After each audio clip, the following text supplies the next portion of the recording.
La vieja cayó redondo. En 15 días vendemos la casa y nos repartimos el dinero. La vieja cayó redondo. En 15 días vendemos la casa y nos repartimos el dinero. Esas palabras las escuché a las 11 de la noche de un martes, desde el pasillo oscuro de mi propia casa, con mi maleta de tela a cuadros azules todavía en la mano y el polvo del camino pegado en los zapatos. Era la voz de Rodrigo, mi hijo mayor, 42 años, el que estudió administración con el sacrificio de mis madrugadas. Y después vinieron las risas, las de Mónica, mi hija del medio, las de Fernando, el más chico, los tres, riéndose juntos, en mi casa, en la casa que compré con mis manos, en la noche en que yo no debía estar ahí. Me quedé quieta en el pasillo, no respiré. Sentí cómo el frío del suelo de mosaico me subía por las plantas de los pies descalzos, porque me había quitado los zapatos en la entrada para no hacer ruido. Y cómo algo dentro de mí, algo que no tiene nombre, pero que toda mujer mayor de 60 años conoce, empezó a acomodarse despacio, como cuando se acomoda una vértebra que llevaba años fuera de su lugar.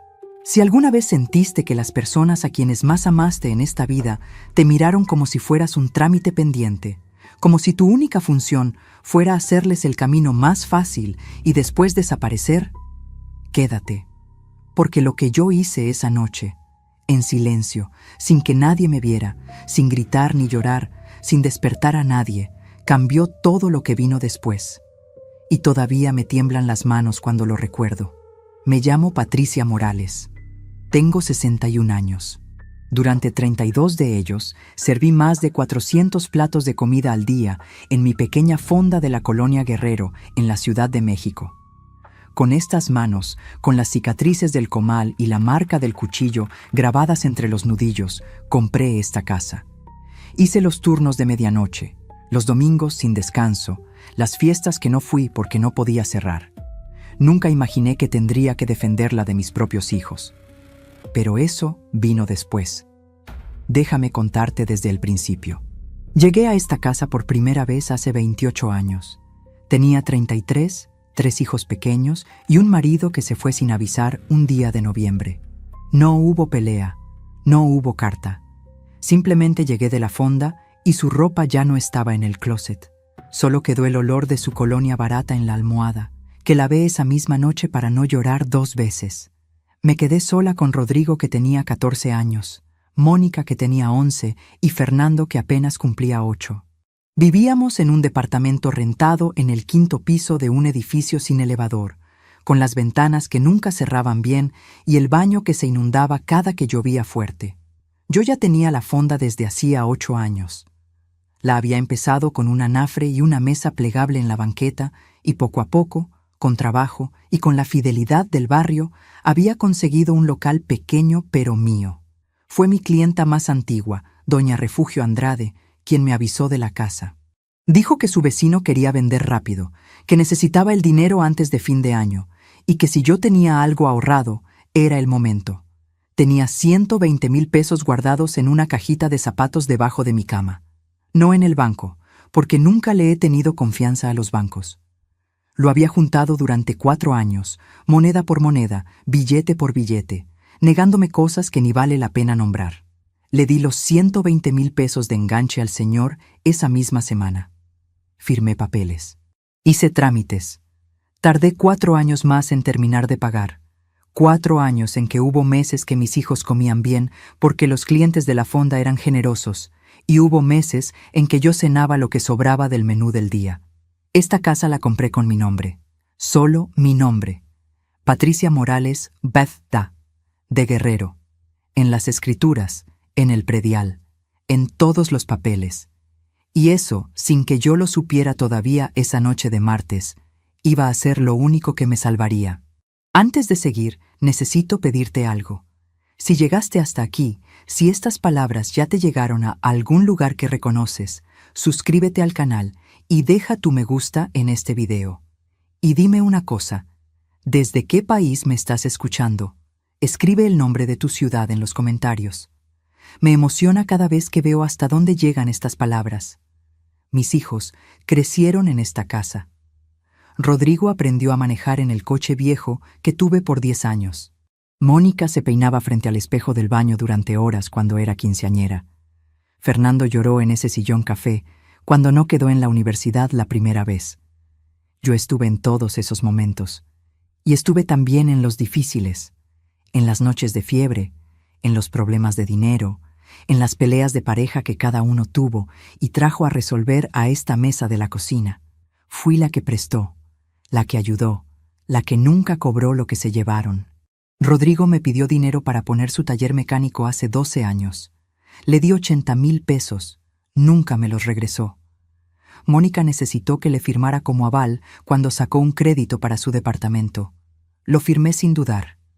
Fernando vivió aquí conmigo hasta los 34 años, sin pagar ni el agua. Y yo nunca dije nada, porque eran mis hijos, porque así me habían enseñado, porque creí que el amor de madre no se mide ni se cobra. El problema fue que ellos sí lo fueron midiendo, solo que en sentido contrario. Empecé a notar las cosas hace como 3 años. Pequeñas cosas, de esas que cuando las ves sueltas no significan nada, pero que cuando empiezan a juntarse te dan un frío que no es del clima. Rodrigo empezó a venir los domingos, que antes nunca venía, pero en lugar de quedarse a comer, se iba directo a revisar papeles de la casa, decía. Que si el predial estaba al corriente, que si la escritura dónde estaba guardada, que si yo había pensado en hacer testamento. Yo le decía que sí, que todo estaba en orden, que no me agobiara. Y él sonreía, pero la sonrisa no le llegaba a los ojos. Ahora sé por qué. Mónica empezó a hablar de que yo ya estaba grande, de que vivir sola era un riesgo, de que quizá era mejor que me fuera a vivir con ella a su departamento. Lo decía con voz dulce, con cara de preocupación, y yo me sentía culpable por no querer irme, como si no querer dejar mi propia casa fuera una terquedad de vieja. Fernando, el más chico, el que siempre fue el más callado, empezó a traer amigos a la casa sin avisarme. Una tarde llegué y había 4 hombres que no conocía sentados en mi sala, tomando cerveza, con la televisión a todo volumen. Le dije que eso no se hacía, que esta era mi casa, y me miró con una cara que yo nunca le había visto. Una cara de fastidio, como si yo fuera la intrusa en mi propio hogar. Eso me dolió más que cualquier cosa que me hayan dicho después. Pero yo seguí. Seguí cocinando, seguí invitándolos los domingos, seguí siendo la que llamaba si pasaban 2 semanas sin saber de ellos. Eso también es el amor de las madres mayores, que seguimos aunque ya duele, porque creemos que si seguimos alcanzará para que ellos vuelvan a ser quienes fueron.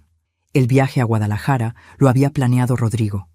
Él fue quien me dijo que Esperanza me había pedido que fuera. Yo llamé a Esperanza y ella dijo que sí, que se alegraba de verme, aunque cuando llegué la noté rara, como si no hubiera esperado mi visita tanto como me habían dicho. No le di importancia. 4 días descansando, tomando café con mi comadre, durmiendo sin despertador. Me hizo bien.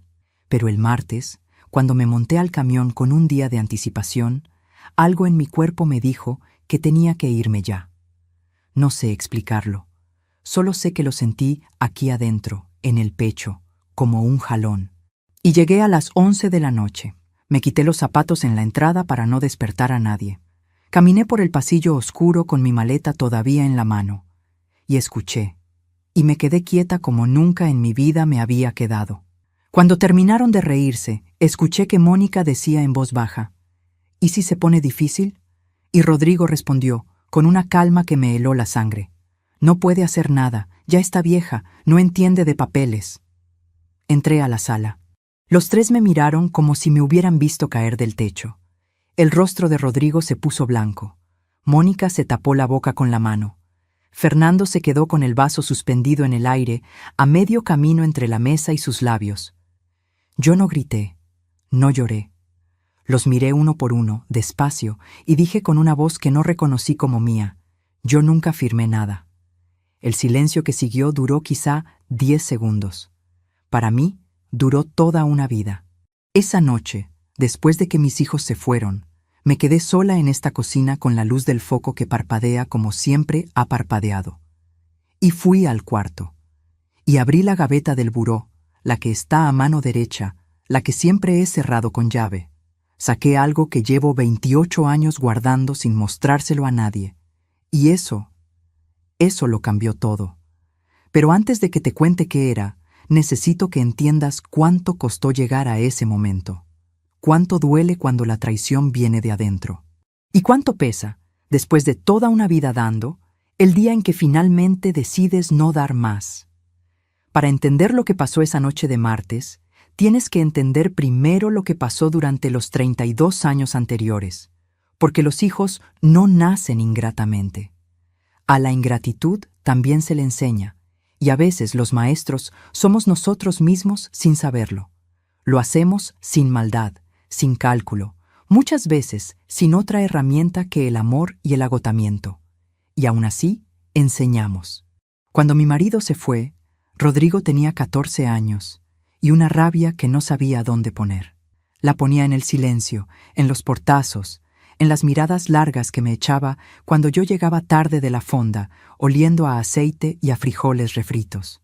Yo lo entendía. Era un adolescente sin padre, en un edificio sin elevador, con una madre que se iba antes de que él se despertara y a veces llegaba cuando él ya dormía. No le podía dar lo que le faltaba, pero le daba lo que podía. Y aprendí a vivir con esa diferencia, aunque nunca se me hizo pequeña. Le compré sus tenis de marca cuando cumplió 15 años. Me tardé 3 meses en juntar el dinero. Hubo semanas en que comí menos para que alcanzara, semanas en que rechacé salidas y guardé cada peso como si fuera el último. Me acuerdo de la cara que puso cuando los vio. Por un momento, solo por un momento, volvió a ser el niño que me abrazaba sin que yo le pidiera. Guardé ese momento aquí, en el centro del pecho. Lo saqué muchas veces después, en los años difíciles, cuando necesitaba recordar que alguna vez había funcionado. Mónica era distinta, más callada, más observadora. Desde chica aprendió a leer el cuarto antes de hablar. Aprendió a decirme lo que yo quería escuchar, y yo me dejé engañar porque era más fácil creer que todo estaba bien. Cuando me decía, «Ya comí, mamá, no te preocupes», yo sabía que no había comido. Pero era medianoche, y yo estaba muerta de cansancio, y al día siguiente había que madrugar otra vez.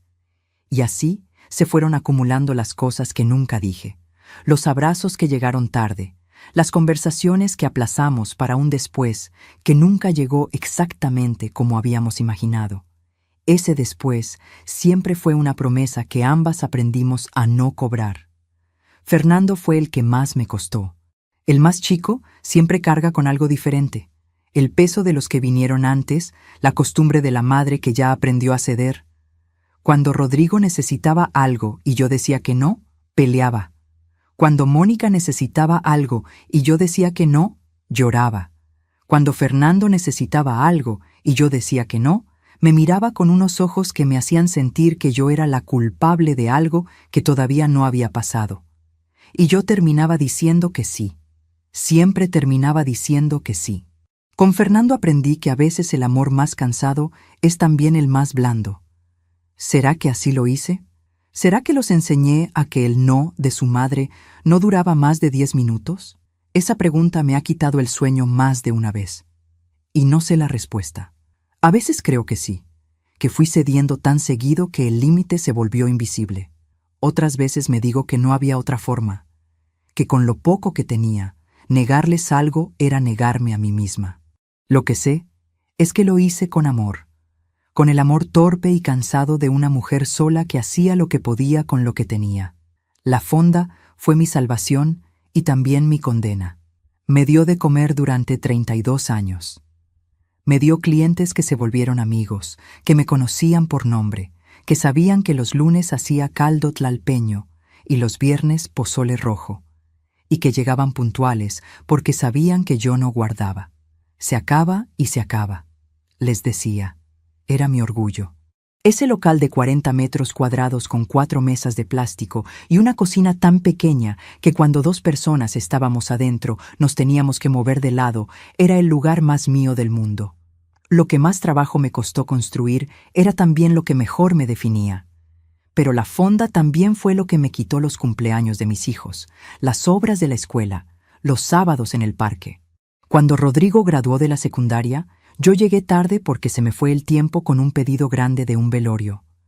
Me senté en el último lugar disponible y lo vi recibir su diploma desde lejos, entre cabezas que no conocía. Aplaudí. Él me buscó con los ojos entre el público y cuando me encontró, sonrió, pero era una sonrisa de niño que ya había aprendido a no esperarte.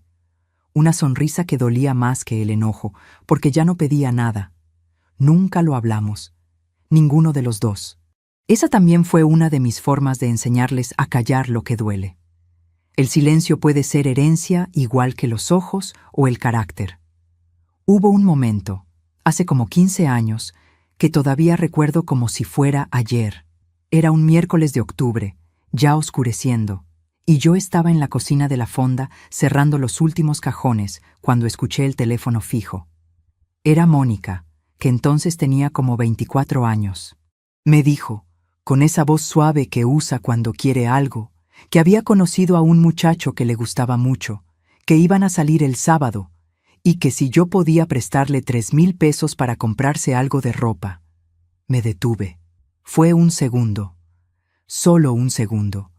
Pero en ese segundo escuché algo raro en su voz, algo que no era urgencia ni necesidad real, sino costumbre. La costumbre de pedir, la costumbre de que yo siempre tendría algo para dar. Y me dio un escalofrío pequeño, rápido, como el que te da cuando pisas un escalón que no esperabas. Como si el cuerpo supiera antes que la mente lo que significa ese momento. Le dije que sí. Le mandé el dinero esa misma noche por transferencia. Nunca me dijo cómo le fue con el muchacho. Necesito detenerme aquí un momento, porque mientras te cuento esto, pienso en cuántas personas me están escuchando ahora mismo que también lo dieron todo, que también sacrificaron su descanso, su tiempo, sus sueños, y recibieron tan poco a cambio. ¿Tú también lo viviste? ¿También hubo alguien en tu vida a quien le diste tu mejor parte y que después actuó como si nunca hubiera pasado nada? Escríbeme en los comentarios. Quiero leer tu historia. Quiero que sepas que no estás solo, no estás sola. Porque el dolor que no se nombra se queda adentro para siempre, y hay algo poderoso en saber que otros también lo cargaron.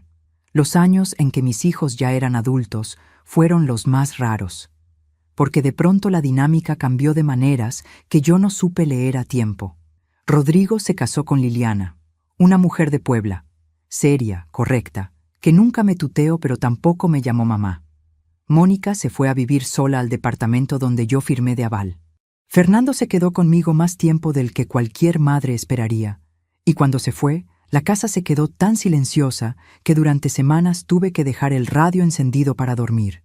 Esa clase de silencio que no es descanso, sino ausencia. Fue entonces cuando empezó otra etapa de la fonda, una etapa más difícil. Las rodillas empezaron a quejarse después de tantos años paradas sobre ese piso de cemento. El médico me dijo que tenía que reducir horas. Yo reduje lo mínimo indispensable. Contraté a una muchacha, Yolanda, que era buena cocinera pero no tenía mi sazón, y los clientes lo notaban. Algunos siguieron viniendo por lealtad. Otros fueron yéndose despacio, como el agua que se va por una grieta que uno no ve hasta que ya no queda nada. Y uno aprende que la lealtad, igual que el agua, también tiene límites. Hace 4 años cerré la fonda. Fue el día más triste de mi vida adulta. Más que cuando se fue mi marido, más que cuando se murió mi mamá. Porque la fonda era lo que yo había construido con mis propias manos, desde cero, desde la nada, y cerrarla fue como enterrar una parte de mí que no iba a volver. Le pasé la llave al dueño del local sin decir mucho. Las palabras no estaban. Mis hijos vinieron ese último día, los 3. Me trajeron flores, me abrazaron, me dijeron que era el momento de descansar, que me lo había ganado, que ahora ellos estarían para mí. Yo los creí. Claro que los creí. ¿Qué madre no quiere creer eso? Pero el descanso que ellos tenían en mente para mí no era el descanso que yo imaginaba.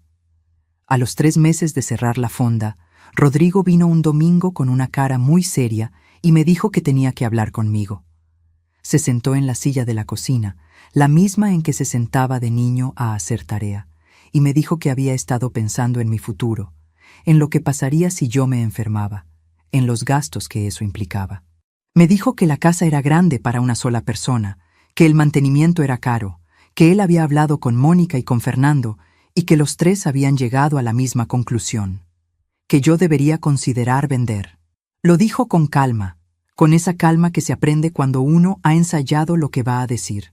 Le pregunté, muy despacio, ¿y yo dónde viviría? Me dijo que podría vivir con él y con Liliana, que tenían cuarto de visitas, que no sería un problema. Sentí algo subir desde el estómago hasta la garganta.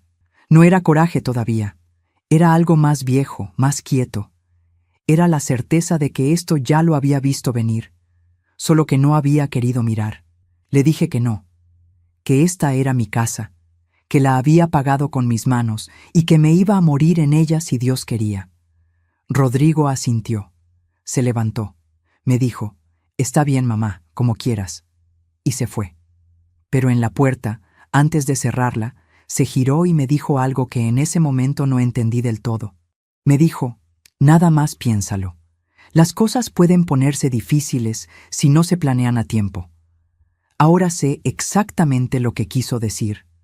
Los meses que siguieron fueron raros, callados de una manera que no era paz, sino espera, como cuando el cielo se pone ese color verde antes de una tormenta y uno sabe que algo viene, pero no sabe de qué tamaño. Rodrigo dejó de venir los domingos. Mónica llamaba menos. Fernando pasó de vivir aquí a aparecer solo cuando necesitaba algo, generalmente dinero o que le firmara algún papel. Cada visita tenía un motivo. Ninguna tenía solo afecto. Fue precisamente en esos meses cuando llegó lo del viaje a Guadalajara. Aunque todavía no sabía lo que iba a pasar esa noche del martes, algo dentro de mí ya había decidido. No sé qué, no sé cómo explicarlo. Pero cuando me monté a ese camión de regreso un día antes, con mi maleta de tela a cuadros azules entre las piernas y el paisaje seco de la carretera pasando por la ventana, sentí que iba a buscar algo. No a descansar, no a llegar a casa, a buscar algo que necesitaba encontrar antes de que fuera demasiado tarde, algo que no tenía nombre todavía, pero que pesaba igual que las cosas ciertas. Lo que no sabía era que esa noche iba a necesitar encontrarlo más rápido de lo que imaginaba. Esa noche mis hijos se fueron sin decir mucho más. Rodrigo recogió su chamarra del respaldo de la silla con un movimiento lento, casi calculado, como si quisiera demostrar que no tenía prisa, que no le importaba haberme visto ahí parada. Mónica me dio un beso en la mejilla, un beso frío, rápido, de esos que no significan nada, de esos que se dan por costumbre y no por afecto. Fernando ni siquiera me miró. Salieron los tres juntos, cerraron la puerta con cuidado, y el silencio que quedó en mi casa fue el silencio más pesado que he sentido en toda mi vida. Me quedé parada en la sala. No me moví durante varios minutos. Escuché el motor del coche de Rodrigo encenderse afuera. Escuché cómo se alejaba por la calle. Escuché cómo el barrio volvía a su ruido de siempre. El perro del vecino, la televisión de doña Carmen 2 casas más abajo, el chirrido del portón de la tienda de la esquina que nunca han arreglado. Todo igual, todo absolutamente igual, como si nada hubiera pasado, como si el mundo no tuviera obligación de detenerse cuando a una madre le rompen algo adentro. Y yo en el centro de esa sala, con la maleta de tela a cuadros azules todavía en la mano, los zapatos en la entrada y las palabras de Rodrigo girando dentro de mi cabeza como agua que no encuentra salida. La vieja cayó redondo. Fui a la cocina. Puse agua a calentar aunque no quería té. Necesitaba hacer algo con las manos. Me senté en la silla de siempre, la que tiene el respaldo un poco chueco desde que Fernando se recargó mal hace años, y me quedé mirando la llama azul del quemador. Pensé en Esperanza, en Guadalajara, en los 4 días que pasé tomando café y durmiendo sin despertador mientras mis hijos aquí hacían sus cálculos. Pensé en las conversaciones que tuvimos, en lo tranquila que me sentí esos días, en cómo llegué a creer que el descanso era posible. Y después pensé en la cara de Rodrigo cuando me vio entrar, la cara de alguien a quien le arruinan un plan, no la cara de alguien que acaba de ver a su madre. No lloré. Eso me sorprendió más que cualquier otra cosa de esa noche. Esperé las lágrimas y no llegaron. En su lugar llegó algo mucho más frío, mucho más quieto. Algo que se me instaló en el centro del pecho como una piedra y que, lejos de doler, me daba peso. Me daba tierra. Me hacía sentir los pies en el suelo por primera vez en mucho tiempo, como si el cuerpo, después de tantos años absorbiendo golpes, hubiera aprendido finalmente a no derrumbarse. Apagué el gas. Dejé el agua sin hervir. Fui al cuarto. La gaveta del buró está a mano derecha de la cama, la misma cama donde he dormido 28 años. La he cerrado con llave desde el primer día que llegué a esta casa. Mis hijos nunca preguntaron qué guardaba ahí. Y yo nunca lo dije, porque hay cosas que una guarda no por secreto, sino por instinto, sin saber bien para qué, sin saber que algún día ese instinto va a tener nombre y va a tener uso. Abrí la llave. Saqué el sobre manila. Adentro estaban las escrituras originales de esta casa. Las mismas que firmé hace 28 años frente al notario, con mi nombre completo, con mi firma que nunca ha cambiado, con el sello y el número de registro. Patricia Morales Vida, de Guerrero. Propietaria única, sin deudas, sin gravámenes, sin otro nombre además del mío. Las había guardado ahí desde el primer día. No en una caja, no en un banco, no con ningún abogado. Ahí, en esa gaveta, envueltas en un plástico transparente para que la humedad no las dañara, con una liga vieja encima que se había puesto tiesa con los años. Las saqué con cuidado. Las puse sobre la cama. Las abrí y leí mi nombre bajo la luz del foco del cuarto, despacio, letra por letra, como si lo estuviera leyendo por primera vez, como si necesitara confirmárselo a mí misma. Y en ese momento entendí por qué los había dejado hablar. ¿Por qué no había entrado corriendo a la sala cuando escuché lo que escuché? ¿Por qué me había quedado quieta en el pasillo, respirando despacio, dejando que terminaran? Porque yo ya sabía algo que ellos no sabían que yo sabía. Esta casa nadie la puede vender sin mi firma. Y mi firma no está en ningún papel que ellos hayan preparado. Jamás. Antes de contarte lo que hice después, necesito pedirte algo muy simple. Si todavía no estás suscrito al canal, hazlo ahora y deja tu me gusta en este video. Y dime, ¿desde qué país me estás escuchando? Escribe el nombre de tu ciudad en los comentarios. De verdad quiero saber hasta dónde llegan estas palabras.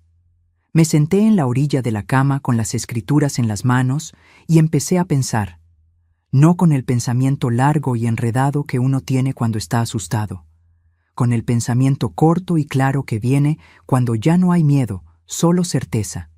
Ese pensamiento que ocupa poco espacio, pero pesa mucho. Primero, ellos creían que yo no entendía de papeles. Segundo, llevan meses planeando esto, quizá más.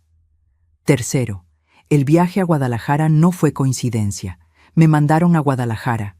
Ese tercer pensamiento fue el que más me pesó, no porque me sorprendiera, sino porque terminó de confirmar algo que yo había empezado a sospechar sin querer confirmarlo, que la conversación con Esperanza también había sido arreglada, que mi comadre, sin malicia quizás, sin entender del todo lo que estaba pasando, había dicho que sí cuando Rodrigo le pidió que me invitara. Esperanza siempre fue de esas personas que no saben decir que no, igual que yo. Y quizás por eso Rodrigo la eligió a ella. Me quedé mirando la pared de enfrente, la que tiene la foto de mis 3 hijos cuando eran chicos. Es una foto de Navidad. Deben tener como 12, 9 y 6 años. Rodrigo con un suéter rojo. Mónica con el pelo recogido con un moño blanco. Fernando con los dientes de adelante chuecos que después le corrigieron con brackets que pagué en abonos durante 2 años. Los 3 sonriendo. Los 3 mirando a la cámara. Los 3 sin saber todavía en qué se iban a convertir, o quizás yo sin saber todavía en qué los estaba formando. Me la quedé viendo un buen rato. Después la quité de la pared y la puse boca abajo en el buró. No fue un gesto de odio, fue un gesto de claridad. Tenía que pensar, sin que esas caras de niños me convencieran de que estaba exagerando, de que seguro había un malentendido, de que los hijos no hacen eso, porque sí hacen eso. Lo había escuchado con mis propios oídos, en mi propio pasillo, en mi propia casa. Y una cosa es dudar de lo que imaginas, otra muy distinta es dudar de lo que escuchaste. La vieja cayó redondo. Esa frase específica, redondo, como si yo fuera una fruta madura que cae sola del árbol en el momento exacto. Como si 32 años de trabajo, de sacrificio, de noches sin dormir y domingos sin descansar se pudieran resumir en eso. La vieja cayó redondo. Sentí el calor subir por el cuello hasta las orejas, y entonces sí, llegó el coraje. Pero no el coraje que llora, ni el coraje que grita, el coraje que piensa, el coraje que planea, el único que sirve de algo. Me levanté de la cama, caminé a la cocina otra vez, abrí el cajón donde guardo los recibos y los papeles del gasto. Empecé a buscar entre los papeles viejos, los estados de cuenta, las facturas del predial que pago puntualmente cada año desde hace 28 años. Los fui sacando y acomodando sobre la mesa, uno por uno, con una calma que me asombraba a mí misma.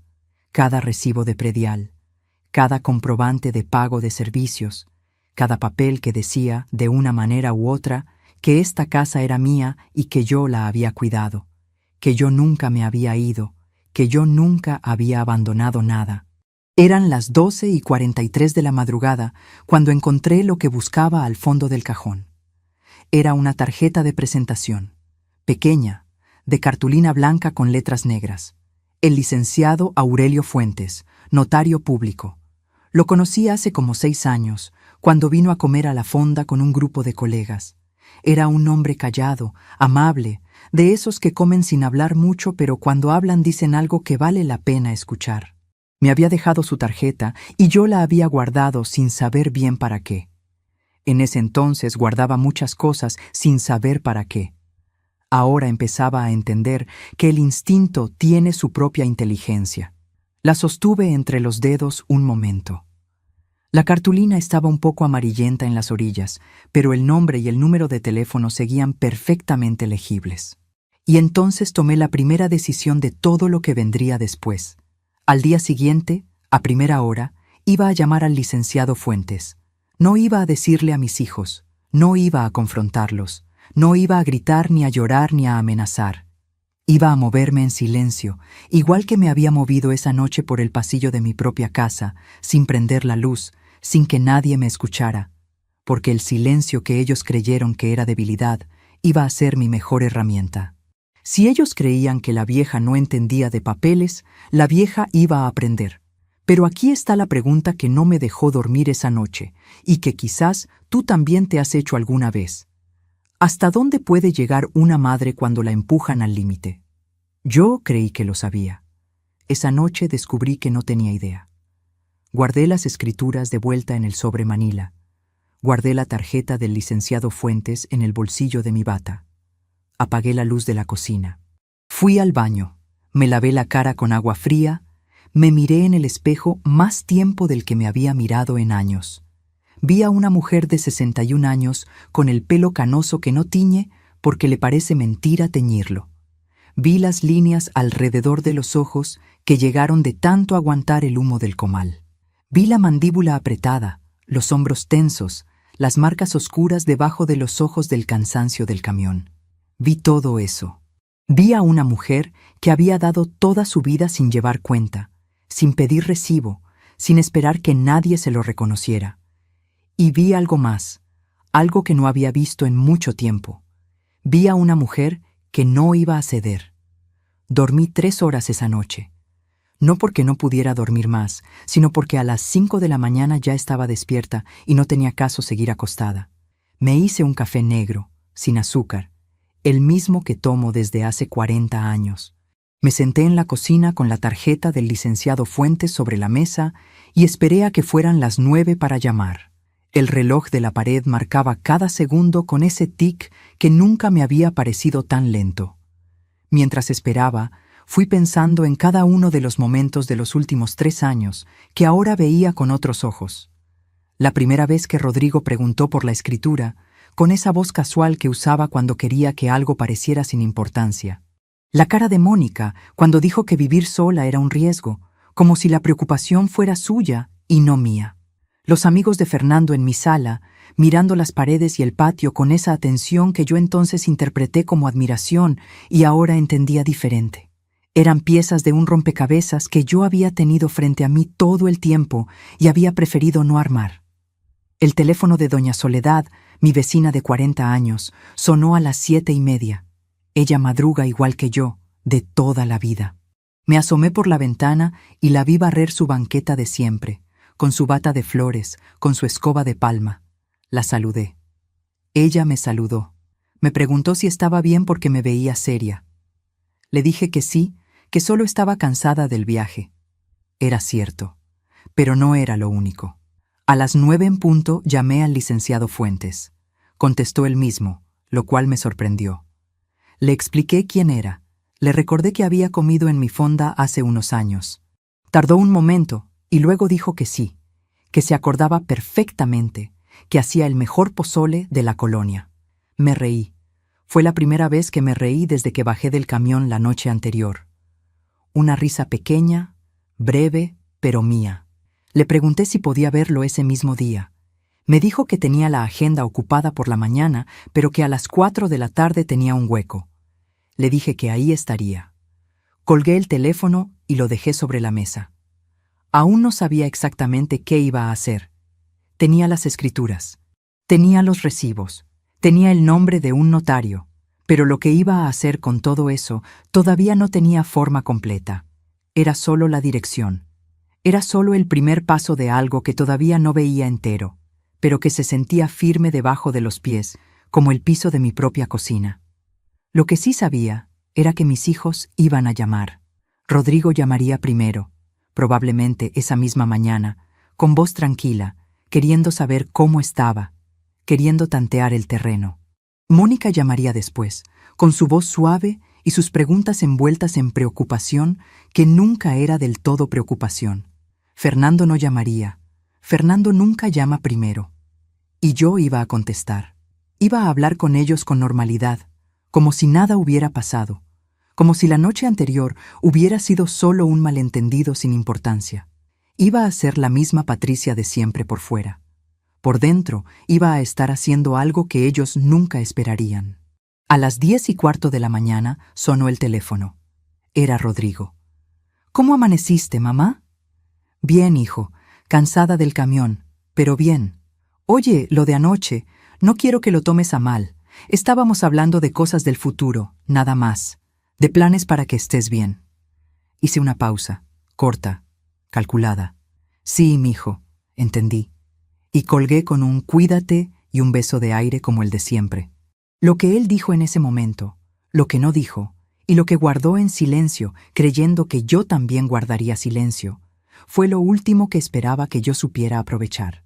A las 4 de la tarde en punto, empujé la puerta del despacho del licenciado Fuentes, con mi bolsa de mano apretada contra el cuerpo y las escrituras dentro de un folder azul que había comprado esa mañana en la papelería de la esquina. El folder costó 12 pesos. Lo elegí azul sin saber por qué, quizás porque el azul siempre me ha parecido un color que no miente. La secretaria, una muchacha joven con lentes de armazón rojo, me hizo esperar 5 minutos en una silla de piel color café. Yo me senté derecha, con las manos sobre las rodillas, igual que me sentaba de niña cuando iba al médico y quería que no se me notara el miedo. El truco no funcionaba entonces. Tampoco funcionó ahora, pero al menos me daba algo a qué aferrarme. El licenciado Fuentes era exactamente como lo recordaba. Un hombre de unos 65 años, delgado, con bigote canoso y manos de persona que lee mucho. Me saludó de pie, me ofreció agua, se sentó frente a mí con la calma de alguien que ha escuchado muchas historias difíciles y sabe que no hay que apresurarse. Había algo en su manera de acomodar los papeles sobre el escritorio, despacio, sin ruido, que me dijo que este hombre no iba a interrumpirme. Le conté todo. No me tembló la voz. Me sorprendió eso también. Le conté del viaje a Guadalajara, del pasillo oscuro, de las palabras de Rodrigo, de las escrituras en la gaveta del buró, de los recibos del predial, de los años sin que nadie me preguntara nada, y de los últimos 3 años en que de pronto todos querían saber dónde guardaba los papeles de la casa. Le conté también de los tenis a los 15 años, de la fonda, de los 32 años parada sobre ese piso de cemento. Cosas que no venían al caso legal, pero que sí venían al caso de todo lo demás. El licenciado me escuchó sin interrumpir. Cuando terminé, se recargó en el respaldo de su silla y me miró un momento antes de hablar, como si quisiera asegurarse de que yo ya había dicho todo lo que necesitaba decir. «Señora Patricia», me dijo, «mientras usted sea la propietaria registrada y no haya firmado ningún poder notarial ni ningún contrato de compraventa, nadie puede vender esa casa, ni sus hijos ni nadie. La ley es muy clara». Le pregunté si había algo que ellos pudieran hacer sin mi firma. Sin su firma y sin su presencia ante notario, absolutamente nada. Sentí que algo se aflojaba en el pecho. No alivio todavía, sino confirmación. La diferencia entre los dos es importante. El alivio viene cuando el peligro pasa. La confirmación viene cuando sabes exactamente a qué te enfrentas. Yo necesitaba la confirmación primero. Necesitaba escucharlo dicho en voz alta, por alguien que entendiera de papeles, para que dejara de ser solo una certeza mía y se volviera un hecho del mundo. Le pregunté qué recomendaba. Me dijo que podíamos hacer varias cosas. Primero, levantar una constancia notarial en que yo dejara por escrito que no había firmado ni tenía intención de firmar ningún instrumento de venta sobre la propiedad. Segundo, si en algún momento mis hijos intentaban hacer algo con la propiedad de manera fraudulenta, eso tenía nombre legal y consecuencias serias. Tercero, me recomendó hablar con un abogado de familia para entender mis derechos completos. Me lo dijo con la misma calma con que me hubiera explicado cualquier trámite rutinario, y agradecí eso. Que no me tratara como a una víctima, sino como a una persona que necesitaba información para tomar decisiones. Le dije que quería hacer la constancia ese mismo día si era posible. Me miró con una expresión que no era exactamente sonrisa, pero se le parecía. «Vine preparado», dijo, y sacó de un cajón un formato que ya había empezado a llenar antes de que yo llegara. Eso me dijo todo lo que necesitaba saber sobre qué tan común era esta historia. ¿Cuántas Patricias había visto sentadas en esa misma silla de piel café, con su folder en las manos y sus escrituras y su miedo callado?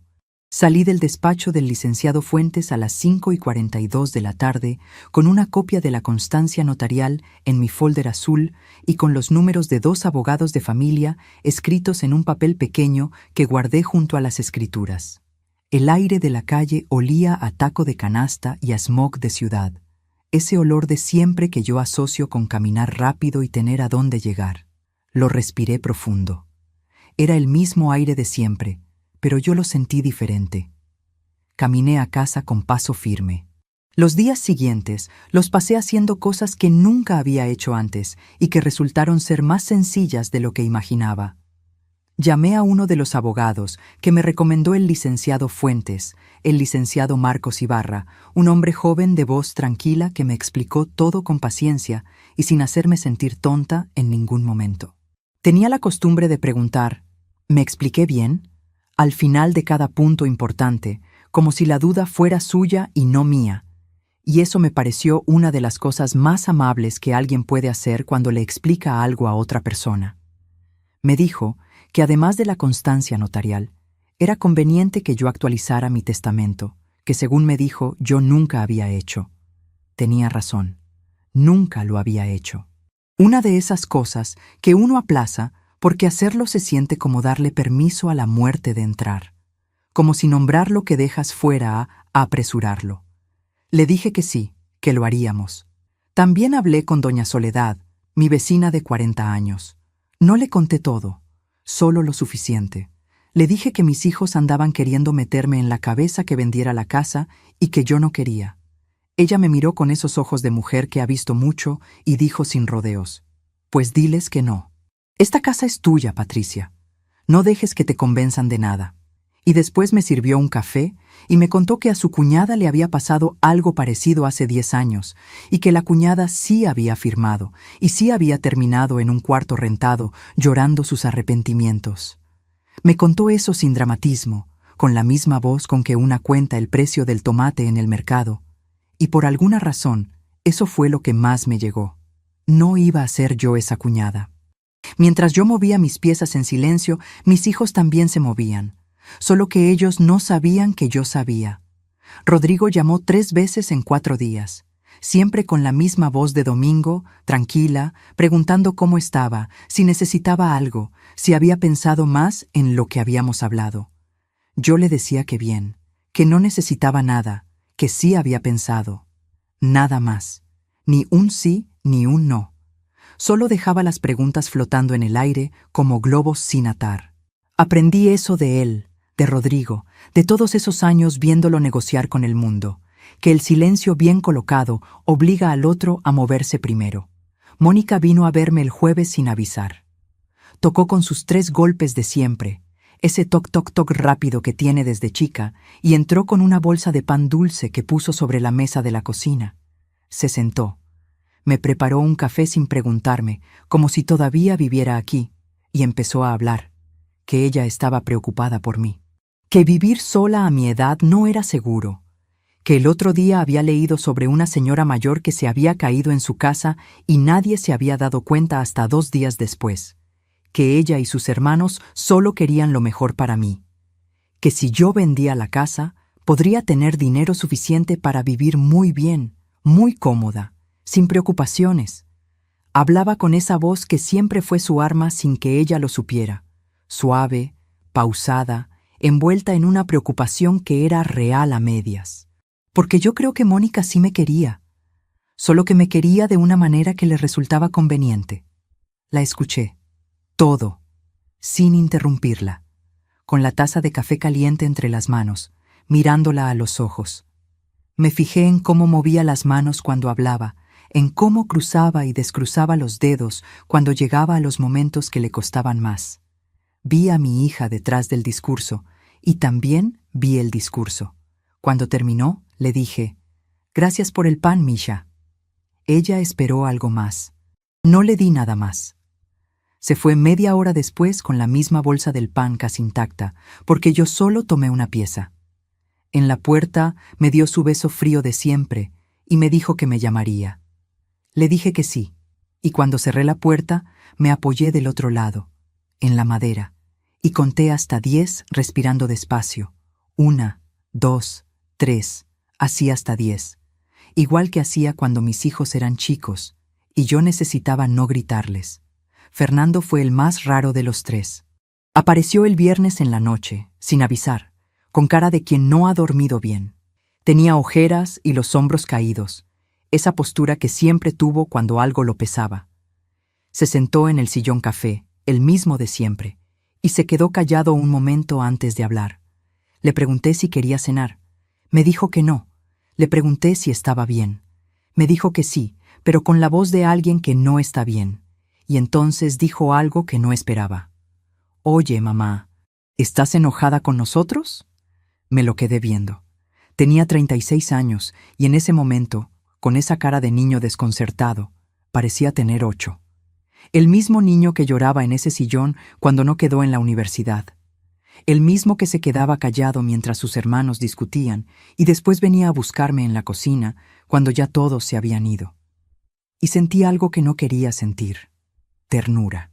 Una ternura pequeña, incómoda, que me dolió más que el coraje, porque el coraje era limpio y esto no lo era. Le dije con cuidado, «¿Tú qué crees, Fernando?» Me miró un momento. Bajó los ojos y dijo, muy bajito, «Creo que nos escuchaste». El silencio que siguió duró quizás 3 segundos. 3 segundos en que algo en el aire entre los dos cambió de temperatura, como cuando se corta la luz y uno tarda un instante en entender que ya no hay luz. «Sí», le dije, «solo eso». Fernando se quedó mirando el suelo. Abrió la boca una vez. La cerró y entonces hizo algo que yo no esperaba. Se levantó del sillón, caminó hasta donde yo estaba sentada y me abrazó. No fue un abrazo de disculpa ni de manipulación. Fue el abrazo torpe de un hombre grande que no sabe cómo decir lo que necesita decir, y lo dice con el cuerpo porque con palabras nunca aprendió. Me apretó fuerte, como cuando era chico y tenía miedo. Yo sentí su espalda tensa, su respiración irregular, ese peso de alguien que lleva días cargando algo que no cabe solo en una persona. Yo lo dejé abrazar. Le puse la mano en la espalda un momento, y después me separé con suavidad y le dije, «Siéntate, Fernando». Se sentó. «Necesito que me digas qué estaban planeando exactamente». Y ahí fue cuando él empezó a hablar. Despacio al principio, después más rápido, con la voz de alguien que lleva días cargando algo que pesa demasiado. Me contó que había sido idea de Rodrigo desde hacía casi un año. Que Rodrigo había consultado con alguien, no le quedaba claro si un abogado o un gestor, sobre la posibilidad de vender la casa si yo firmaba un poder notarial. Que el plan era convencerme de firmarlo mientras yo creyera que era para otra cosa, para pagar un seguro médico, para tramitar una pensión, algo así. Que el viaje a Guadalajara fue para tener tiempo de revisar los papeles de la casa sin que yo estuviera. Para saber qué tenían, para calcular cuánto valía, para tener los números listos antes de sentarse conmigo. Me quedé helada. No por sorpresa. Para ese punto ya no me sorprendía nada.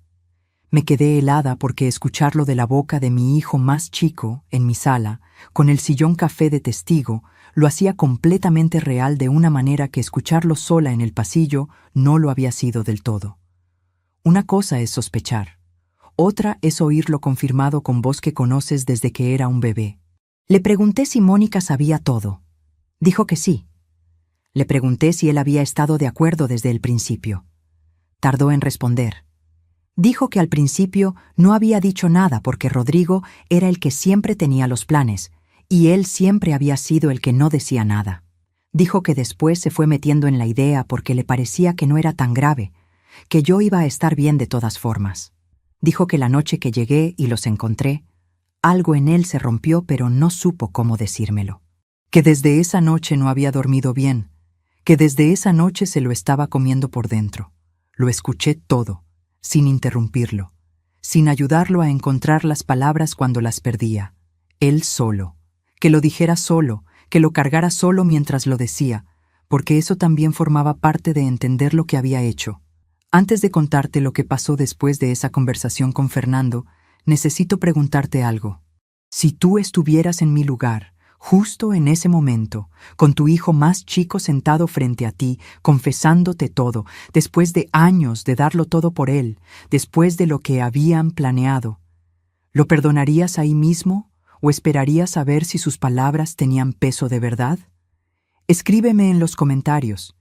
Quiero saber qué habrías hecho tú, porque yo lo pensé mucho esa noche, y no estoy segura de haber hecho lo correcto.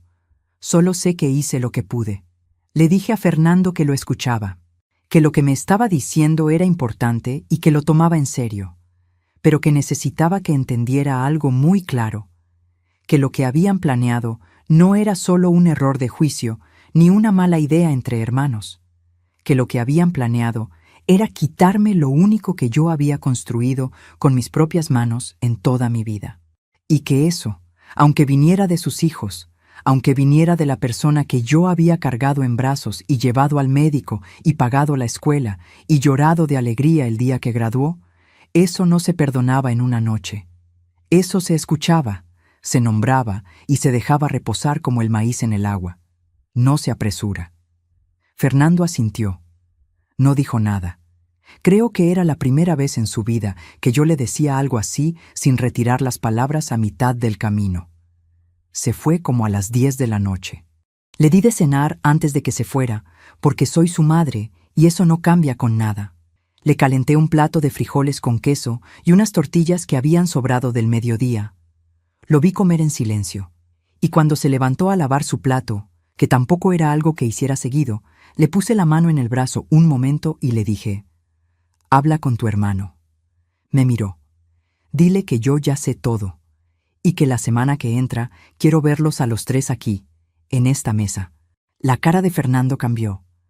Primero fue sorpresa, Después algo más complicado, algo entre alivio y miedo, como cuando de niño hacía algo malo y lo descubrían y ya no tenía que seguir cargando el secreto, pero tampoco sabía qué venía después. Esa mezcla que tienen los niños cuando el peso se les quita pero el castigo todavía no llega. Se fue. Cerré la puerta. Me senté en la cocina. Los días siguientes fueron los más extraños de todo este tiempo. Rodrigo no llamó. Mónica tampoco. Era el silencio de quien recibió un mensaje y está decidiendo qué hacer con él. El silencio de quien sabe que el terreno cambió, pero todavía no sabe cómo pisarlo. Yo los dejé en ese silencio. Seguí con mis días. El café de las 5 de la mañana, la misa del martes que nunca falto, el mercado del jueves donde la señora de los nopales me preguntó si estaba bien porque me veía distinta, y yo le dije que sí, que estaba muy bien. Las llamadas con el licenciado Ibarra para avanzar con el testamento. El testamento quedó listo el miércoles de esa semana. Lo firmé frente al notario, con 2 testigos que no conocían a nadie de mi familia, con mi nombre completo y mi firma de siempre. En ese documento quedó escrito, con toda claridad, a quién le dejaba qué y bajo qué condiciones. No voy a decir aquí los detalles porque eso es entre Dios y yo. Pero sí voy a decir que lo que dejé escrito ese miércoles fue el resultado de 31 años de trabajo y de 4 días de claridad que no hubiera tenido si no hubiera llegado un día antes de lo planeado. La vida a veces ordena las cosas de maneras que uno no entiende hasta que ya están ordenadas. El sábado por la mañana, Rodrigo tocó a mi puerta. Solo, sin Mónica, sin Fernando. Con la misma chamarra del respaldo de la silla de aquella noche, con el pelo bien peinado de quien quiere parecer tranquilo. Lo hice pasar. Le ofrecí café. Me dijo que no con la mano, con un gesto que reconocí. Era el gesto de quien necesita tener el control de la situación y acepta algo de ti, le hace sentir que lo está perdiendo. Me senté frente a él. Él se quedó de pie un momento y después se sentó también, como si la silla lo obligara. Como si hasta el mobiliario de esta casa supiera que aquí las reglas son mías. Empezó a hablar con voz calmada, la voz de las negociaciones que aprendió en sus años de administración. Me dijo que entendía que yo estaba molesta, que lo que había escuchado esa noche no sonaba bien fuera de contexto, que en realidad ellos solo querían asegurarse de que yo estuviera protegida económicamente en el futuro, que una casa de ese tamaño era un activo que mal administrado podría convertirse en un problema. Lo dijo ordenado, punto por punto, como si hubiera ensayado en el coche. Quizás lo había hecho. Lo dejé hablar hasta que terminó. Después, abrí la bolsa que tenía en la silla de al lado. Saqué el folder azul. Lo puse sobre la mesa.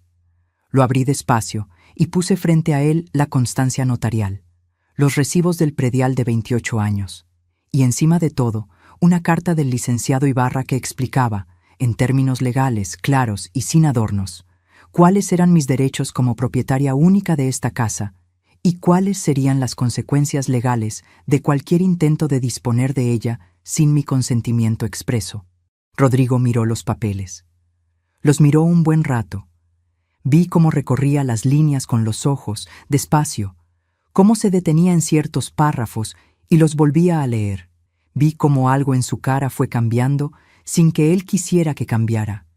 Ese momento en que la estrategia se cae y lo que queda debajo es solo una persona.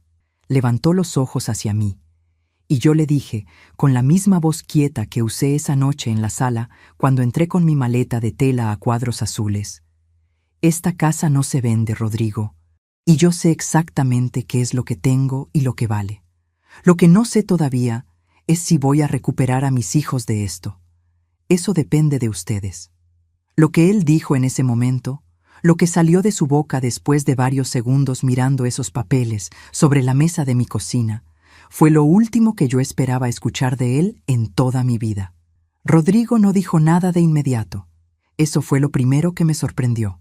El hombre que siempre tenía una respuesta, que siempre llegaba con sus argumentos acomodados, como fichas de dominó listas para caer, ese hombre se quedó mirando los papeles sobre la mesa de mi cocina sin decir una sola palabra. Vi cómo sus ojos recorrían la constancia notarial, los recibos del predial, la carta del licenciado Ibarra. Vi cómo se le movía un músculo en la mandíbula. Vi cómo las manos que había puesto sobre la mesa se fueron cerrando despacio, sin hacer ruido, hasta quedar en puños apretados que después se volvieron a abrir. Las manos de mi hijo, las mismas que yo había tomado cuando aprendía a cruzar la calle. Cuando por fin habló, no habló con la voz de las negociaciones. Habló con una voz que yo no le había escuchado desde que tenía 17 años y me confesó que había reprobado matemáticas sin decirme nada durante 3 meses. Era la voz de alguien a quien le acaban de quitar el suelo de abajo. La voz de antes de los planes y los cálculos. La voz del niño. Dijo, ¿cuándo hiciste todo esto?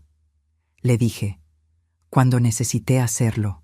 Hubo otro silencio, más corto que el primero pero más pesado, y entonces dijo algo que no esperaba.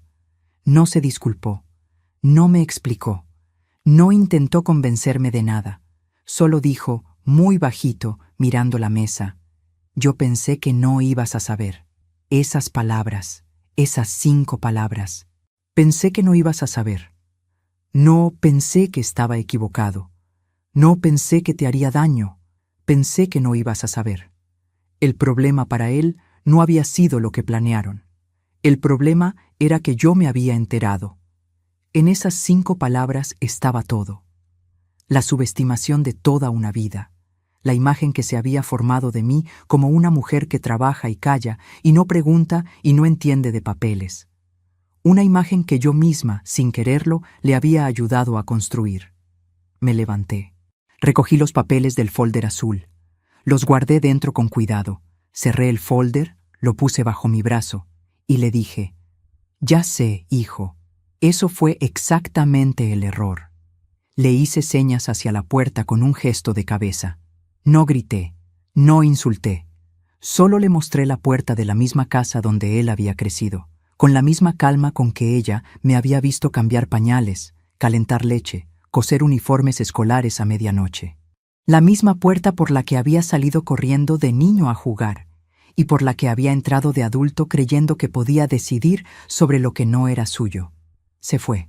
Cerré la puerta detrás de él y me quedé escuchando cómo se alejaban sus pasos en el cemento de la banqueta. Lento al principio, después más rápido, como si mientras más caminaba, más iba entendiendo el tamaño de lo que había pasado. Esperé hasta que ya no escuché nada, hasta que el barrio volvió a su ruido de siempre. Después fui a la cocina y me calenté el café que se había enfriado mientras hablábamos. Las semanas que siguieron fueron distintas a todo lo que yo había conocido antes. Distintas no porque fueran fáciles, sino porque por primera vez en mucho tiempo yo era la única persona que decidía cómo iban a ser mis días. Sin la fonda que me marcaba los horarios, sin los hijos que me marcaban las urgencias. Solo yo y esta casa y el tiempo, que de pronto tenía una textura diferente, más lenta, más mía. Me desperté el lunes siguiente a las 5 de la mañana como siempre, pero en lugar de hacer el café y sentarme a esperar que el día pasara, hice algo que llevaba años sin hacer. Fui al mercado. No el mercado del jueves de los mandados urgentes. Fui al mercado grande, el de la Lagunilla, el que antes visitaba los sábados cuando la fonda estaba a su mejor momento y yo necesitaba los mejores ingredientes. Llegué temprano, cuando los puestos todavía huelen a tierra húmeda y los vendedores apenas acomodan sus cosas, y caminé despacio, mirando todo, tocando las telas de los puestos de ropa, probando la fruta sin comprar nada todavía, solo para recordar cómo se siente estar en un lugar sin prisa, sin nadie esperando nada de mí. Me compré un rebozo verde que hacía años quería y nunca había comprado porque siempre había algo más urgente en que gastar. No era caro, pero era mío y lo elegí yo, y nadie me preguntó si lo necesitaba. Lo desdoblé ahí mismo en el puesto. Lo puse sobre los hombros un momento. Me miré en el espejo pequeño que la señora tenía colgado en un poste, y pensé, esto también soy yo. Esta mujer con el rebozo verde también soy yo. Llegué a casa y lo colgué en el gancho de la entrada. Esa semana también hablé con el licenciado Ibarra para terminar de afinar los detalles del testamento. Me explicó que todo estaba en orden, que los documentos eran sólidos, que yo estaba protegida. Me dijo eso: «Está usted protegida». Y yo asentí, pero por dentro pensé que esa frase me habría gustado escucharla mucho antes, no a los 61 años después de que mis propios hijos me obligaran a aprender cosas que debía haber sabido desde hacía décadas. Nadie te enseña estas cosas cuando eres joven. Te enseñan a dar, a ceder, a anteponer. Nadie te enseña a protegerte a ti misma. Eso también es una lección, aunque llegue tarde. Nunca es demasiado tarde para saber lo que es tuyo. Rodrigo no me llamó en 2 semanas. Mónica tampoco. Fernando me mandó un mensaje corto, sin adornos. «Mamá, ¿estás bien?». Le respondí que sí, nada más. No porque quisiera castigarlo, sino porque en ese momento las palabras largas me parecían un lujo innecesario. Lo que había que decirse se había dicho. Lo que quedaba por venir necesitaba tiempo, no palabras. El tiempo hace un trabajo que las palabras no pueden hacer solas. Doña Soledad se convirtió en mi compañía de esas semanas. Siempre lo había sido, en realidad, pero yo nunca le había dado el espacio que merecía porque siempre estaba ocupada con los hijos, o con la fonda, o con algo que ahora ya no recuerdo y que seguramente no era tan urgente como pensaba. Tomábamos café en su patio los martes y los jueves. Me contaba de sus nietos, de su hija que vive en Monterrey, de las novelas que ve por la noche. Yo la escuchaba. Eso también era nuevo para mí. Escuchar sin pensar en qué tenía que hacer después. Estar en una conversación entera, de principio a fin, sin que la cabeza se me fuera a otra parte. Una tarde, mientras tomábamos café, me dijo algo que se me quedó grabado. Me dijo: «Patricia, tú siempre fuiste la que cargaba todo. Ahora descansa. Cargar es también un vicio». Me reí. Fue una risa de verdad, de esas que salen desde abajo y que uno no planea. Le dije que tenía razón y que a los 61 años era un poco tarde para cambiar de vicio. Ella también se rió. Y en esa risa, en ese patio con macetas de geranios y el olor del café, sentí algo que reconocí como algo muy antiguo: el gusto de estar sin agenda, sin deuda, sin nadie que espere nada de ti en los próximos 5 minutos. Y en ese momento, en ese patio con macetas de geranios y el olor del café y la risa de las dos, me di cuenta de que llevaba semanas sin que me doliera el pecho por las noches. Esa presión constante que yo había normalizado hasta creerla parte del aire de mi casa se había ido. No de golpe, despacio, sin que yo me diera cuenta exactamente cuándo, como cuando el cuerpo deja de doler en un lugar que llevaba tanto tiempo doliendo que uno ya olvidó cómo se siente sin ese dolor. Así descubres que estabas cargando algo, cuando ya no lo cargas. De Rodrigo me llegaron noticias por caminos indirectos, como siempre pasa en las familias. Una prima me dijo que andaba mal en el negocio del taller, que había tenido problemas con un socio. Otra persona me contó que Liliana, su esposa, y él habían tenido unas semanas difíciles, que había tensión en su casa. No busqué más información. No hice preguntas. No me alegré de sus problemas porque el dolor de mis hijos nunca me ha dado alegría, aunque ellos me hayan causado el propio. Solo lo escuché y lo guardé en ese lugar donde uno guarda las cosas que no puede controlar. Ese lugar que con los años se va haciendo más grande y uno aprende a no asomarse seguido. Mónica me llamó un mes después del domingo en que Rodrigo se fue de mi cocina mirando los papeles. Me llamó un miércoles por la tarde, a las 4:30, cuando el sol ya empieza a bajar y la luz de la tarde entra por la ventana de la cocina de esa manera tan específica que a mí siempre me ha parecido la hora más honesta del día. No sé por qué esa luz me parece honesta. Quizás porque no es la luz brillante de la mañana que todo lo pone nuevo, ni la oscuridad de la noche que todo lo esconde. Es la luz del balance, la luz de lo que fue y lo que queda. Me dijo que quería venir a verme. Le dije que sí. Llegó sin pan dulce esta vez. Llegó con cara de persona que viene a decir algo que tiene ensayado desde hace días, pero que sabe que cuando lo diga va a salir diferente a cómo lo ensayó. Se sentó. Le ofrecí café. Esta vez sí aceptó. Y eso también era distinto. Antes Mónica siempre traía algo, siempre llegaba con algo en la mano como si necesitara un pretexto para estar aquí. Esta vez llegó con las manos vacías. Eso me dijo más que cualquier palabra. Me dijo que lo sentía. Así, directo, sin rodeos, sin la voz suave de siempre. Me dijo que lo que habían pensado hacer estaba mal, que ella lo sabía desde antes, pero que no había tenido el valor de decirle eso a Rodrigo, porque con Rodrigo nunca lo había tenido, que así había sido toda su vida, que el hermano mayor siempre había mandado y ella siempre había obedecido, y que eso tampoco era justo, pero que tampoco era excusa suficiente para lo que había pasado.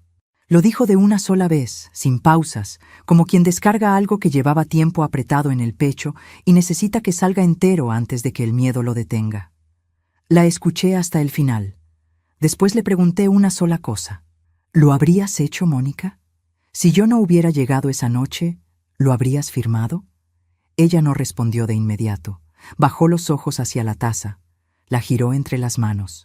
Ese gesto suyo de siempre, el de cuando era niña y no quería contestar algo, pero sabía que tenía que hacerlo. Y dijo muy bajito: «No lo sé, mamá, y eso es lo que más me pesa». Valoré esa respuesta. No porque fuera lo que yo quería escuchar, sino porque era honesta. Y yo llevo toda la vida prefiriendo la verdad incómoda a la mentira bien envuelta. Una mentira bien envuelta te da paz esa tarde. La verdad incómoda te da algo en qué trabajar. Le dije que la escuchaba, que lo que ella sentía era válido, que entendía que crecer con un hermano como Rodrigo no había sido fácil, que yo misma había contribuido a esas dinámicas sin saberlo, que hay cosas que los hijos aprenden no de lo que les dices, sino de lo que ven que tú haces. Y yo les había mostrado durante años que ceder era la manera de querer, pero que también tenía que entender que perdonar no significaba olvidar, que el amor de madre no se acababa, pero que la confianza era otra cosa, que la confianza se reconstruye con tiempo y con hechos, no con conversaciones aunque sean sinceras, con hechos pequeños, constantes, del tamaño de los días. Mónica asintió. Tenía los ojos brillosos. No lloró. Eso también lo noté. Antes Mónica lloraba fácil, usaba las lágrimas como puerta de salida. Esta vez no. Esta vez se las aguantó y se quedó con lo que yo le estaba diciendo, sin esconderse detrás de nada. Cuando se fue, me quedé en la cocina. Lavé las 2 tazas, las puse a escurrir en el escurridor de siempre. Vi cómo el agua corría por la porcelana y caía en el fregadero con ese sonido de siempre. Ese sonido de casa que he escuchado todos los días durante 28 años. Hay cosas que permanecen. El agua en el fregadero. El foco que parpadea, el chirrido del portón de la tienda de la esquina. La vida ordinaria sigue, con o sin todo lo demás. Y entonces hice la cosa más pequeña e importante de todo este tiempo. Fui a la sala, abrí el cajón de la mesita que está junto al sillón café. Saqué la foto que había puesto boca abajo esa noche. La foto de Navidad con los 3 niños. Rodrigo con el suéter rojo, Mónica con el moño blanco, Fernando con los dientes chuecos. La sostuve un momento entre las manos. La miré bien, con tiempo, sin apurarme. Los miré a los 3 a la cara, uno por uno, como cuando los acostaba de noche, y me quedaba un momento en la puerta del cuarto mirándolos dormir y pensando que era la persona más afortunada del mundo, porque esos 3 niños eran míos. Esos 3 niños seguían siendo mis hijos.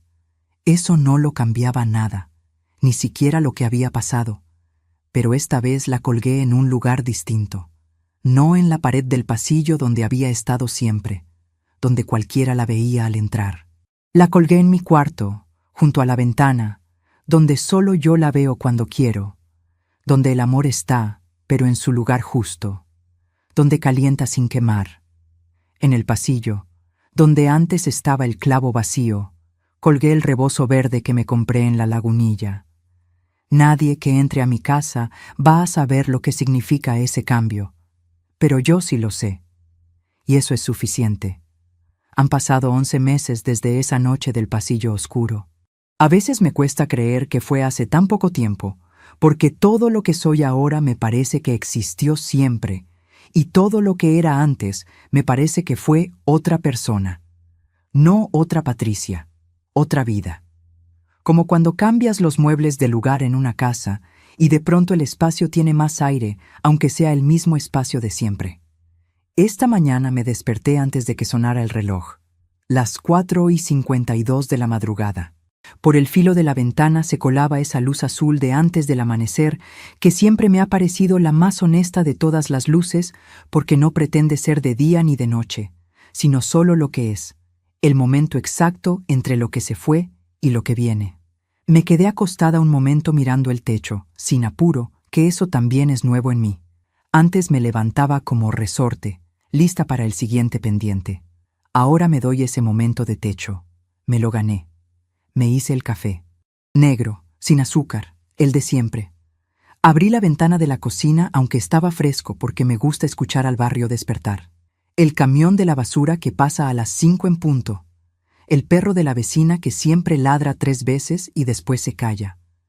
El comal de Doña Refugio, que a sus 78 años todavía hace gorditas al amanecer, y el olor del maíz tostado llega hasta mi ventana como lleva llegando desde que yo me acuerdo. Eso es lo que más me ha sorprendido de estos 11 meses, que el mundo siguió siendo el mismo. Las mismas calles, los mismos olores, el mismo foco que parpadea en la cocina y que todavía no he cambiado porque ya tiene carácter propio. Yo soy la que cambió. Y cuando uno cambia por dentro, todo lo de afuera se ve distinto sin moverse de lugar. Fernando viene los domingos. No todos, pero sí la mayoría. Llega como a las 11 de la mañana, toca con sus 3 golpes, que eso no lo perdió, y se sienta en el sillón café con cara de alguien que quiere estar ahí de verdad, no de alguien que viene por obligación. Hablamos. No de lo que pasó, porque eso ya lo hablamos en su momento y darle vueltas no sirve de nada. Hablamos de su trabajo, de una chica que está conociendo, de una película que vio y que quiere contarme escena por escena, aunque yo nunca vea películas. Me hace reír. Eso es lo que más agradezco de él en estos meses, que me hace reír sin proponérselo. El domingo pasado trajo tamales de la señora de la esquina de su colonia. Los comimos en la cocina, sin platos especiales, en el papel de estraza en que venían envueltos, con salsa verde de frasco porque no tenía ganas de hacerla fresca. Él tomó agua. Yo tomé mi café de siempre. Estuvimos casi 2 horas ahí sentados, y hubo ratos largos de silencio que no incomodaron a ninguno de los dos, que eso también es una forma de querer a alguien. Poder callar junto a él sin que el silencio pese. Cuando se fue, lavé los 2 platos. Eché el papel de estraza en la basura, y me quedé un momento parada en la cocina con las manos mojadas y pensé, esto es lo que quería. No más, no menos. Esto. Con Mónica las cosas van despacio, como tiene que ser. Se aparece cada 15 días, a veces cada 3 semanas. Me trae fruta, que sabe que me gusta la fruta fresca. Me pregunta cómo estoy y escucha de verdad la respuesta, no como antes que preguntaba mientras ya estaba pensando en otra cosa. Ha habido tardes en que hemos hablado de cosas que nunca habíamos hablado, de cómo fue para ella crecer sin padre, de las cosas que yo hice bien y de las que no hice tan bien, de los años en que las dos estábamos en la misma casa y sin embargo no nos veíamos de verdad. Esas conversaciones duelen un poco, pero duelen de la manera buena, como duelen los músculos después de un ejercicio que el cuerpo necesitaba. No somos todavía lo que fuimos antes de todo esto, pero lo que somos ahora es más real, y yo prefiero lo real aunque sea menos perfecto. De Rodrigo sé poco. Vino una vez, 2 meses después de aquella mañana en que se fue de mi cocina mirando los papeles. Tocó la puerta con una formalidad que nunca le había visto, como si tuviera miedo de que no le abriera. Le abrí. Entramos. Nos sentamos. Me dijo que lo sentía, con esas palabras exactas. Lo siento, mamá, sin adornos ni explicaciones largas. Yo le creí, no porque fuera suficiente, sino porque era lo que tenía. Le dije que lo escuchaba, que el camino era largo, que el tiempo diría. Se fue con un abrazo en la puerta que duró más de lo que suelen durar los abrazos de él. Desde entonces, hablamos por teléfono cada 2 semanas, más o menos. Conversaciones cortas, cuidadosas, como cuando caminas por un piso recién encerado y mides cada paso. No sé a dónde llevan todavía, pero caminamos. La semana pasada fui a la Lagunilla otra vez. Fui sola, en el camión de las 9, con mi bolsa de mano y sin prisa. Me compré unas macetas pequeñas de barro para el patio que hace años tenía descuidado, y una bolsa de tierra con composta que me cargó un muchacho del mercado hasta la parada del camión sin cobrarme nada extra porque dijo que se le hacía pesada para mí y que era un placer ayudar. Le di las gracias y le dije que era usted muy amable y él se rió como si yo fuera su abuela, y eso no me molestó, sino que me alegró. Las macetas están ahora en el patio, con unas plantas de romero y una de albahaca que ya empezaron a sacar brotes. Cada mañana salgo a revisarlas antes del café. No sé bien por qué, porque tampoco soy de plantas, pero hay algo en ver que algo que uno cuida va creciendo que le acomoda a uno el día desde el principio. Doña Soledad se asomó por el muro del patio la otra tarde y me vio con las manos en la tierra y se rió. Me dijo: «Mira tú, Patricia Morales haciéndose hortelana». Le dije que aprendemos lo que necesitamos cuando lo necesitamos. Se quedó pensando eso un momento y después dijo: «Eso debería estar en una lápida». Las dos nos reímos hasta que me dolió el costado. Hay algo que aprendí en estos 11 meses que no aprendí en los 61 anteriores. O quizás lo aprendí, pero no lo escuché. Que el amor de verdad, el que vale, no te pide que te desaparezcas para que el otro quepa. Yo me fui desapareciendo tan poco a poco, tan despacio, que no lo noté. La fonda antes que yo, los hijos antes que yo, los problemas de todos antes que los míos. Hasta que un día me miré en el espejo del baño a las 11 de la noche con el polvo del camino en los zapatos, y me di cuenta de que llevaba años siendo la última en mi propia lista. Ya no soy la última. No lo digo con rencor. Lo digo como se dice una verdad que costó cara, pero que al final valió lo que costó. Lo digo como le diría a una amiga que me preguntara cómo estoy. Bien, de verdad bien. No el bien que una dice para que no pregunten más. El bien que siente el cuerpo cuando por fin descansa en el lugar correcto. Esta mañana, antes de que terminara mi café, hice una cosa pequeña que no le cuento a nadie, pero que hoy te cuento a ti. Fui al pasillo. Miré el gancho donde cuelga el rebozo verde. Lo tomé. Me lo puse sobre los hombros. Y me quedé parada en el pasillo de mi propia casa, en silencio, sintiendo el peso liviano de esa tela sobre mis hombros. Ese verde que nadie me regaló, sino que yo misma elegí.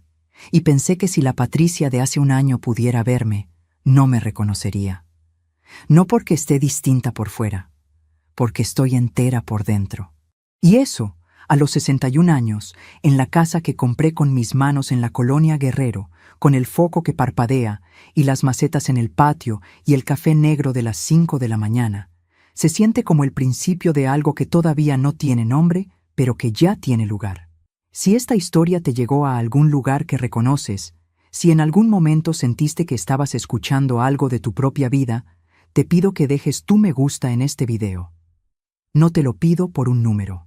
Te lo pido porque quiero saber que hay alguien del otro lado que también entiende lo que cuesta llegar a este punto, que también sabe lo que pesa una casa que uno mismo construyó, que también conoce el silencio de un pasillo oscuro y la voz de alguien que creyó que no ibas a escuchar. Suscríbete al canal para que la próxima historia también llegue hasta ti. Y si conoces a alguien que necesita escuchar esto hoy, una amiga, una hermana, tu mamá, tu vecina, alguien que está cargando demasiado y creyendo que no tiene salida, compártelo con ella. Porque a veces la historia de otra persona nos da el valor que a nosotros nos faltaba para ponernos a nosotros mismos en el primer lugar de nuestra propia lista.